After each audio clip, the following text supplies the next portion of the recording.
Elizabeth in Santa Clarita, California. Hi, Elizabeth. How you doing, Leo? I am well. How are you? I'm ecstatic to talk to you. I never thought I would get through. I love you like you have no idea. Oh, my goodness. I'm too old for you, sir, but anyway. At my age, no one's too old for me. Okay, I'll take my vitamin E or something. What can I do for you? Okay, I am a disabled senior, and it was never on the internet, and always wanted to be. And I have a nephew that I had worshipped to the skies until this summer when he came to visit. Uh-oh. And what did he do? Well, what he did was I heard the drawer of my file cabinet closing. He said he was going to the bathroom. I heard the file drawer of my file cabinet closing. I walk in the room. He's closing the drawer and frantically stuffing something into his pocket. The case of the nosy nephew on the next. Yes, but also Perry Mason. Yes, and he also had my computer up and running without my knowledge and consent. Right. And obviously his whole point was so that he would have complete access to my computer. How do I erase his access and his passwords? He may have merely been using it to, surf the net, check his email. No, that's not him. That's not him, huh? That's not him. So no, this guy, he's up to something. You have reason to believe that he's up to something. Absolutely. Okay. I'm sorry to tell you this. He works for the state. Does he work for the CIA? I don't know how far. Is he a hacker? I don't know how far up the state, but he keeps talking about getting a new job with this new supervisor. He hasn't met this new supervisor yet. He's been talking about this new supervisor for months. Okay, whatever you do, don't ever watch the USA Network show Mr. Robot, because you will get so paranoid. It's about hackers, and it's what's interesting is how accurate it is. And it's terrifying because it essentially will give you the feeling that there's no hope, none at all, that none of us have a chance against these wily hackers. Is your nephew, do you think your nephew has mad computer skills? Yes, he does. Oh, boy.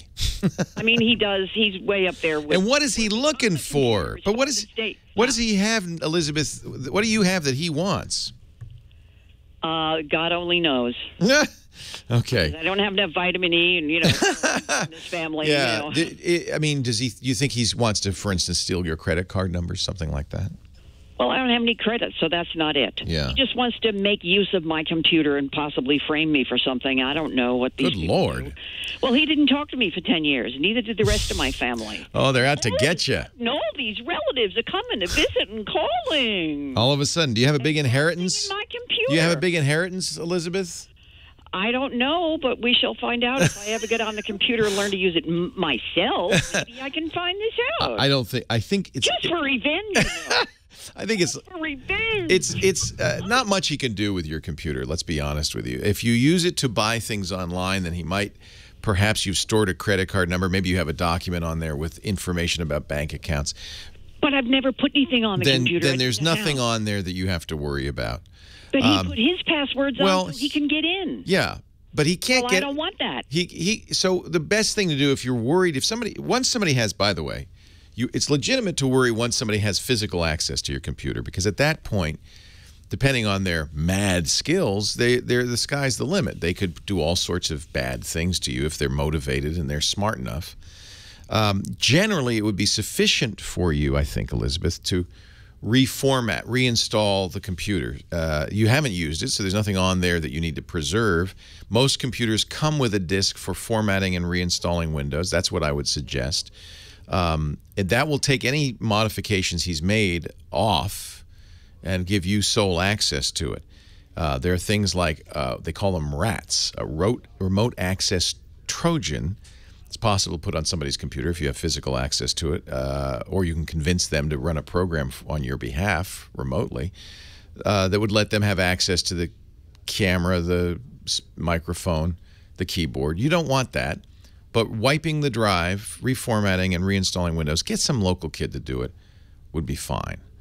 If he is really sophisticated and skilled, there are things he can do, like putting a keystroke logger in between your keyboard and the computer, a little dongle, that would be you couldn't wipe out with software. It'd be very hard to detect. Just like a phone tap. If he has time and the inclination, there's a lot he can do I don't think you have to worry about that. Just reformat the PC. Leo Laporte, the tech guy. Yeah, I mean, I don't think there's a whole lot to worry about, Elizabeth, frankly. It's very unlikely that your nephew is, you know, I mean, what do you have that he would want? I mean, what is he going to be able to do? But there is that legitimate concern for all of us. If somebody has physical access to your computer, they can make modifications to it. But I think it's unlikely. If you're worried, get an iPad and keep it by your side. Leo Laporte, the tech guy, 8888. Ask Leo the phone number. Just thinking about poor Elizabeth's predicament.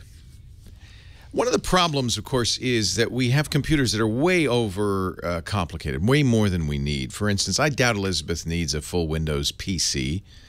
I think most people would be better served by a Chromebook or an iPad, something that's much simpler and, frankly, much more secure.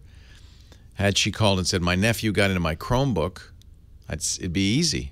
You just say, well, there's a power wash in the settings. Just hit that key and it'll restore the Chromebook to its original state. Boom, just like that. Late model Windows PCs will do that.